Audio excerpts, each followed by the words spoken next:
মধ্যপ্রাচ্যে চলমান Iran Israel উত্তেজনার মাঝে আসন্ন হজ মৌসুম নিয়ে বিশ্বজুড়ে তৈরি হয়েছে নতুন উদ্বেগ। প্রতি বছর লাখো মুসল্লির অংশগ্রহণে অনুষ্ঠিত এই বৃহৎ ধর্মীয় সমাবেশ নির্বিঘ্ন রাখা সৌদি আরবের জন্য এবার বড় চ্যালেঞ্জ। যুদ্ধের কারণে নিরাপত্তা ঝুঁকি, আকাশপথে জটিলতা ও খরচ বাড়ার আশঙ্কা করছেন বিশ্লেষকরা। তবে কি এই সংঘাতের সরাসরি প্রভাব পড়বে পবিত্র হজে? বিস্তারিত থাকছে আজকের প্রতিবেদনে।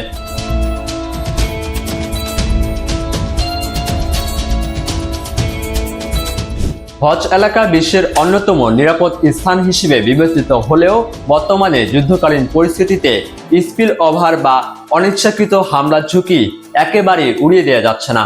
আকাশপথে সামরিক তৎপরতা ও ড্রোন হামলার আশঙ্কায় বিভিন্ন দেশের ফ্লাইট রুট পরিবর্তন, বিলম্ব বা বাতিলের ঘটনা হতে পারে। এর ফলে হাজিদের যাত্রা যেমন জটিল হতে পারে, তেমনি সংঘাতপূর্ণ দেশগুলোর নাগরিকদের হজ পালনে তৈরি হতে পারে বড় ধরনের সীমাবদ্ধতা। এর পাশাপাশি বড় প্রভাব পড়তে পারে অর্থনীতিতেও।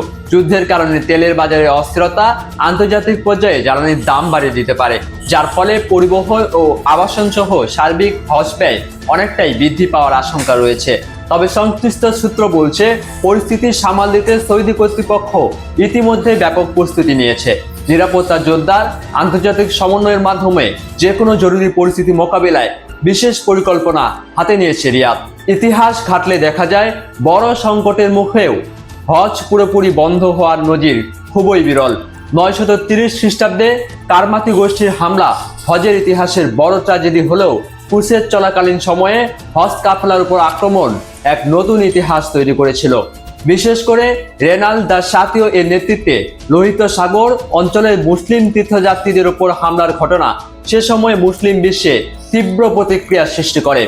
আর এই ঘটনাগুলোই পরবর্তীতে সুলতান সালাউদ্দিন আইয়ুবীর নেতৃত্বে ক্রুসেডারদের বিরুদ্ধে শক্ত প্রতিরোধ গড়ে তোলার পটভূমি তৈরি করে এবং 1187 সালের ঐতিহাসিক হাত্তিনের যুদ্ধ এর মাধ্যমে এক যুগান্তকারী মোড় নেয়।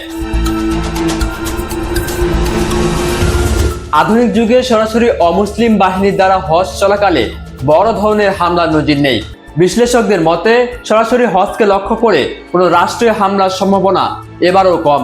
তবে যুদ্ধের পার্শ্ব প্রতিক্রিয়া হিসেবে যে কোনো ঝুঁকি এড়াতে এবং হজের ধারাবাহিকতা বজায় রাখতে সংশ্লিষ্ট সব পক্ষকে এবার সর্বোচ্চ সতর্ক থাকতে হবে।